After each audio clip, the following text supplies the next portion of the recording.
Olá, sou a professora de artes Carola Carvalho e o tema da aula de hoje será a arte no Brasil, desde as artes indígenas até o desenvolvimento do barroco. A arte indígena é toda manifestação cultural e artística praticada pelos povos nativos do Brasil antes, durante e depois da colonização. A fase anterior à chegada dos colonizadores é denominada de pré-cabralina e faz referência à produção artística dos povos Marajoara e Santarém, povos esses que já não mais existiam no período de colonização.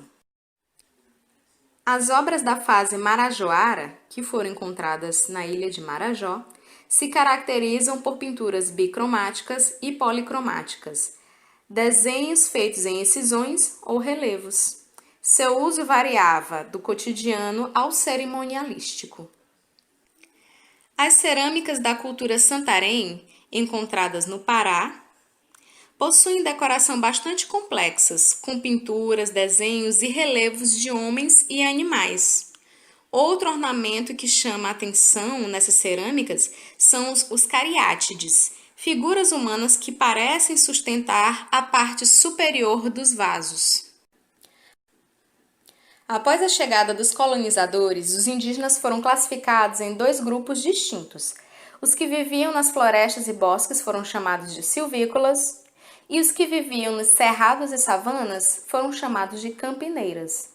Essas denominações foram uma forma generalizada de classificar os indígenas, visto que havia uma variedade muito grande de tribos e ramos linguísticos.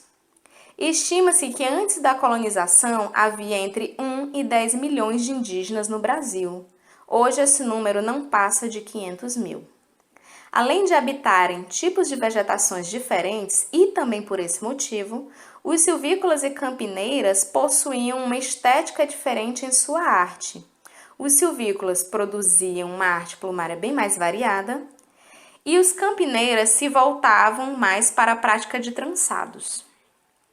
Outros exemplos de linguagens artísticas praticadas pelos povos indígenas, além da plumagem e do trançado de fibras, são a pintura corporal, que usava materiais da natureza como pigmento e podia ter função ritualística, social ou estética, a modelagem do barro em peças de cerâmica, a confecção de adornos e máscaras ritualísticas e também as danças normalmente praticadas em rituais e comemorações. A arte indígena tem como característica a sua utilidade prática e a expressão do coletivo, da identidade do povo que a criou, assumindo assim um conceito de beleza diferente do homem branco. A produção de arte após a chegada dos colonizadores deixou de ser apenas a indígena e foi diretamente incentivada pelas ordens religiosas que aqui chegaram. Esse incentivo se deu pois esses religiosos traziam peças artísticas voltadas para a crença católica, em especial esculturas, com a intenção de catequização dos nativos. Posteriormente, as ordens também passaram a produzir e a ensinar a prática artística no Brasil. A arquitetura é considerada a primeira linguagem artística a ser praticada no Brasil, pois surgiu da necessidade de abrigo pelos europeus que aqui chegaram. Inicialmente foram construídos abrigos provisórios com galhos e folhas de árvore, denominados de tejupar. Posteriormente foram feitas construções em madeira e também usando a técnica da taipa de pilão. Taipa de pilão consistia em compactar barro e fibras vegetais numa estrutura de madeira chamada de taipau. O barro e vegetais eram colocados no taipau, prensados com a ferramenta chamada pilão, e após o barro tomar a forma, o taipau era retirado e colocado sobre esse primeiro prensado, e assim sucessivamente. Em sequência à taipa de pilão, foram realizadas construções em pedra e cal, usando também argamassa para fixação. Em relação às feições das construções do período colonial, que se seguiram após os tejupares, podemos citar como característica a planta retangular, fachadas simples e algumas casas de fazendas mais abastadas possuíam sobrados avarandados. Na imagem, temos como exemplo a Casa da Torre, exemplificando uma construção feita em pedra.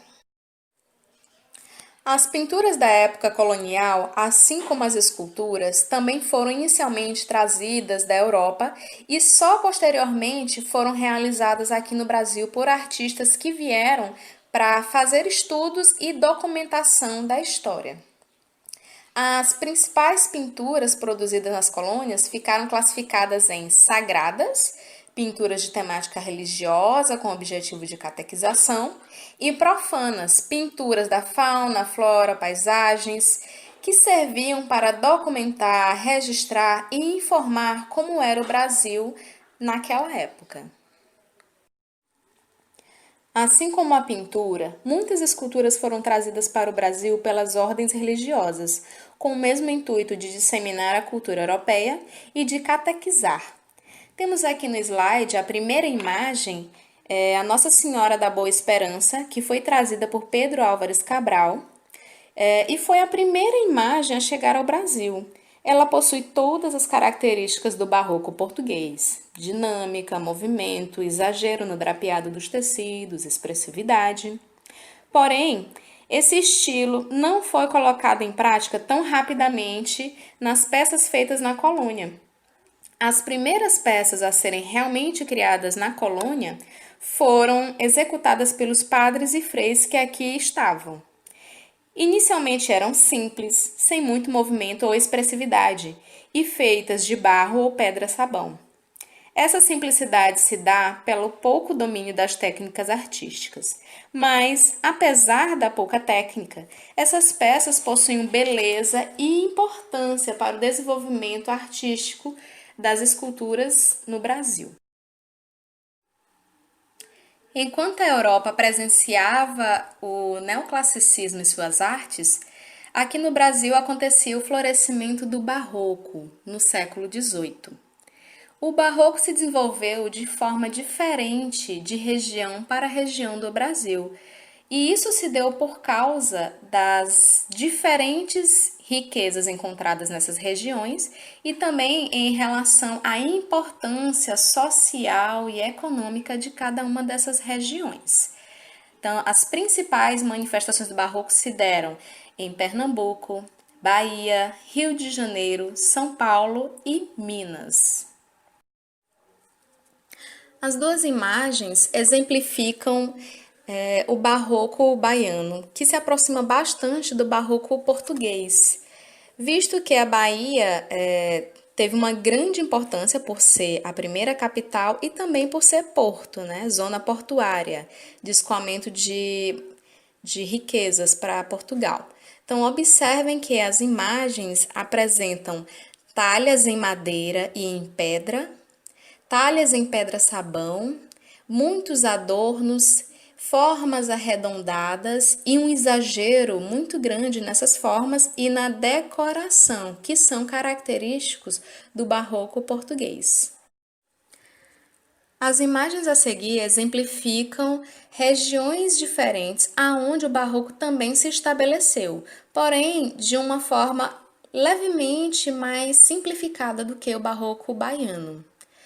Nessas regiões houve o florescimento do barroco em razão da sua importância econômica, pois as três regiões eram regiões portuárias, né? Pernambuco, Paraíba e Rio de Janeiro, eram regiões por onde as riquezas brasileiras saíam, eram escoadas para Portugal. Então, observem que elas, mesmo sendo levemente diferentes do barroco baiano, ainda apresentam as talhas, né, que são os relevos em madeira, e as talhas também em pedra-sabão, além de ainda apresentar também, mesmo que de forma mais modesta, as linhas curvas e sinuosas muito característicos do barroco português. O desenvolvimento do barroco mineiro se deu em razão da descoberta e exploração de minerais preciosos na região. Com a mineração, houve um grande aumento da população e, com isso, o florescimento cultural. O barroco mineiro se apresenta na arquitetura de igrejas e prédios públicos, apresentando talhas em madeira e pedra nas fachadas interiores, nas pinturas dos tetos de igreja e nas esculturas, principalmente de temas religiosos. Na escultura se destacou Antônio Francisco Lisboa, que ficou conhecido por aleijadinho em razão de uma lepra nervosa da qual sofria e que lhe mutilou parte dos dedos. As esculturas de Aleijadinho traziam as características do barroco português e se destacavam por sua grande expressividade e formas bruscas. Outro nome importante a se citar é Manuel da Costa Ataíde, que se tornou conhecido principalmente por suas pinturas em tetos e paredes de igrejas. E assim encerramos nosso conteúdo. Espero que o mesmo tenha ficado claro. Até a próxima aula!